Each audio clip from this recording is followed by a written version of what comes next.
Hello guys, welcome to OFW in UK. It's me again, Michael. For today, we're gonna have a new type of vlog. If you're interested to watch this video, just keep on watching.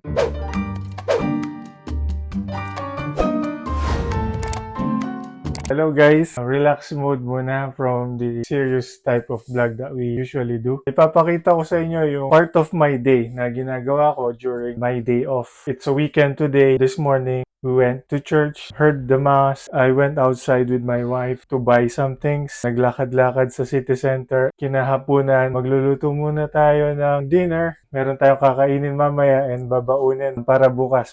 Yan, binanlawan ko muna. Excuse my fingers kasi medyo dumihan. Nag-color tayo ng hair eh. Nag-color ako ng hair kasi marami na akong white hair and part of self-care yan. You take care of yourself. Kailangan healthy and if you feel great, lumalabas yun sa trabaho. So, you take care of your patients well and everyone's gonna be happy. So, eto daw yung recipe ng asawa ko. Chicken powder, sinigang mix, kuha tayo ng pepper. So, ayan yung ating gagamitin. Tatanggalin lang natin yung tubig. Ito guys, yung ating lulutuin for today na nabili natin sa Aldi, isang store dito sa UK na nagtitinda ng murang bilihan. Siyempre, Pilipino tayo, pupunta tayo kung saan tayo makakamura. So, we'll put first the chicken powder. Then, we'll put pepper. Massage lang natin pa ganyan. Ito na yung nilalagay nating secret ingredient, sinigang mix. Mamasita, baka naman maglalagay lang tayo ng kalahati. So, i-massage lang natin to.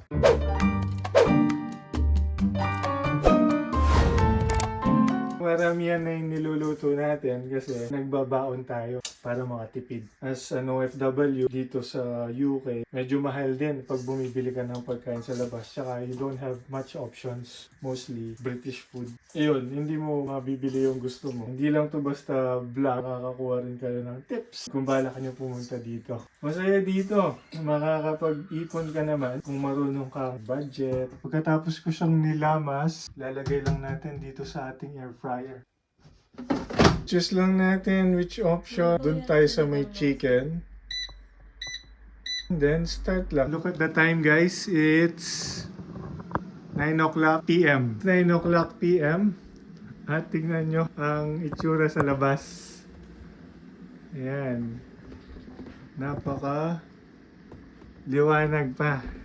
Napakaliwanag guys. Ito yung bahay namin dito sa UK. Medyo maliit lang pero warm and cozy. Before, meron kaming bahay na kinuha. Medyo malaki pero medyo mahal din. Lumipat kami ngayon dito para makatipid. Marami din kasing gastusin ngayon lalo na may project tayo sa Pilipinas. And then previously din pumunta dito yung parents ni Mrs. So we need to have a house with 2 bedrooms para ma-accommodate sila. Since kauwi na sila ulit ng Pilipinas, nag-downgrade tayo dito sa bago nating bahay. Next time, magano tayo, house tour. Pero yung papakita ko lang ng kaunti guys. Medyo magulo kasi dito sa bahay eh. Hindi ako masyadong happy na ipakita sa inyo. Ano bang ginagawa ko during my off? Since today is a Sunday, first thing na ginagawa namin ng asawa ko, gigising ng maaga, to go to mass. I feel like my week is empty pag hindi kami nakakasimba. Kailangan mong i-recharge yung sarili mo for another week of life. You face a lot of challenges in life, sa work, sa family. You get used up, nauubos, nadidrain ka. So you need to recharge. Kailangan natin si Lord palagi. Siya yung ating kinakapitan, especially kung wala kang kasama, you are alone. It's part of our routine na yan every week. And then, si Mrs. ko, after mass, lilibot-libot muna sa town, mag-window shopping. Anything na makakapagpa-relax sa'yo. Hindi lang puro trabaho kasi kung puro trabaho lang, mababurnout ka eh. As nurses, working in the hospital, I could say nakakapagod. Sabihin nila mas madali ang trabaho dito compared sa Pilipinas. Pero nakakapagod pa din. Walang trabaho na madali. Darating at darating ka sa point na mapapagod ka. May balance dapat yung work mo, ang life mo. So ayan, kumukulo na yung ating tubig. Lalagay lang natin yung okra dyan. Maybe 5 minutes ganyan, luto na to. Then, pipirito na natin yung ating talong. So, ganyan lang kadali guys. Madaling iluto na pagkain. Healthy. Tapos, yung gusto mo syempre. Yung gusto mo kainin para naman ma-unwind ka kahit konti. Food is one of my comfort. Diba, yan, stress ako sa work. Nagluluto ako ng pagkain na gusto ko. Feeling ko na-unwind ako, yung natatanggal yung stress ko, ganyan. At the same time, kailangan healthy rin yung kinakain mo. Last Friday, because I have 3 days off, yung unang off ko is naglaro kami ng badminton. So, yan. Isa yan sa mga ginagawa ko dito. Pang stress reliever din yan. Aside from my play sports, sabi ni misis ko yan, magtanim ng mga halaman dito sa bahay. Nakakadagdag na ng ganda sa bahay. And then, as you can see, meron akong set ng books na mga binabasa ni misis. Mga books na ano yan, yung mga hindi ko nabili nung bata ako o nung nag-aaral ako.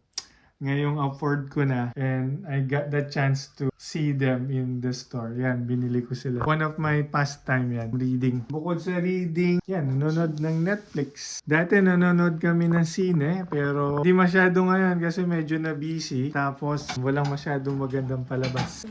So, ito guys, luto na yung ating okra. Ganyan lang kabilis guys. Tapos sausawan mo, bagoong Pilipinong-Pilipino. Manok natin, babaligtarin natin para sure na luto on both sides. Bukod sa sports, nag-walking din kami. Maraming park dito na pwede mong bisitahin for free. Maraming animals ka na makikita doon like yung mga squirrel, yung mga nakikita mo lang sa TV before, ngayon nakikita mo na doon. Marami ring mga dog lovers na naglalakad ng mga pets nila. Makikita mo, may enjoy mo. Marami ding bata dyan, may playground. So, yun yung mga pinupuntahan namin. Siguro, sometime in our other vlogs, mag-tour tayo dyan. Ito naman, yung misis ko, dahil nga marami siyang naipon na damit dito. Uso kasi dito yung yung charity. Para siyang trip shop, nagbebenta ng mga murang damit. Sometimes bumibili siya, sa store din bumibili siya. And then pag minsan nakalumaan mo na, best na itapon mo, i-donate natin ulit sa charity para maibenta nila ulit, magamit ng ibang tao. Ano ba yung charity? These are stores o shops na nagbebenta ng gamit ng mga pre-love. Yung mga proceeds nila doon, napupunta dun sa type of charity nila. Like meron dito British Heart Foundation, Cancer Research, may mga charity for pets, cats, dogs, mga ganyan. And marami pang iba. Ito pa, yung isa sa nakailigan ni Mrs. ko, yung mag-collect ng mga pabango. Kasi maraming pabango dito tapos mura lang din. Yung iba naman, nagta-travel sila sa iba-ibang lugar. Kasi can afford And then, kailangan din nila yun to enjoy kung ano ang meron sila. Please lang guys, kung meron man kayong makakilala, ka-travel, ganyan. Yung iba kasi, binabash nila Diba, uy, ito, pumunta ng ganito, ganyan. Pero yung family nila, napapabayaan. Please, yun nga, ibigay na natin sa kanila yun kasi nga, mahirap yung ma-homesick guys. Mahirap yung homesickness, sinasabi ko sa inyo.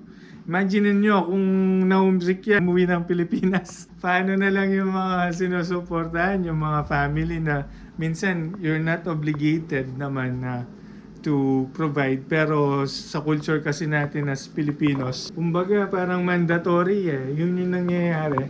Tapos yung mga nasa Pilipinas, imbes na iintindihin ka, para bang minamasama pa nila yung mga ginagawa natin to take care of ourselves so we could help them better. Sabi nga ni Small Loud no bashing, just for fun. Self-care lang yan guys. So ayan guys, ilan sa mga natin self-care na ginagawa natin to improve ourselves, to take care of ourselves, for us to take care of other people better. Ayan guys, hopefully na enjoy nyo yung vlog na to. Okay, napaka-simple lang. Just comment down below ano yung mga gusto nyo pa vlog natin sa susunod. Para naman magkaroon kayo ng idea ano ba yung mga bagay na yun dito sa UK. And kung nagbabala kayo na pumunta dito, magkaroon kayo ng idea on what to prepare. Kung hindi ka pa nakasubscribe sa ating channel, please do subscribe, share, and like this video para malaman ng iba. Thank you. So eto na guys, yung ating nilutong air fried chicken with okra and what's this one? Eggplant. Plus bagoong na chili with with fried onions. That's it guys.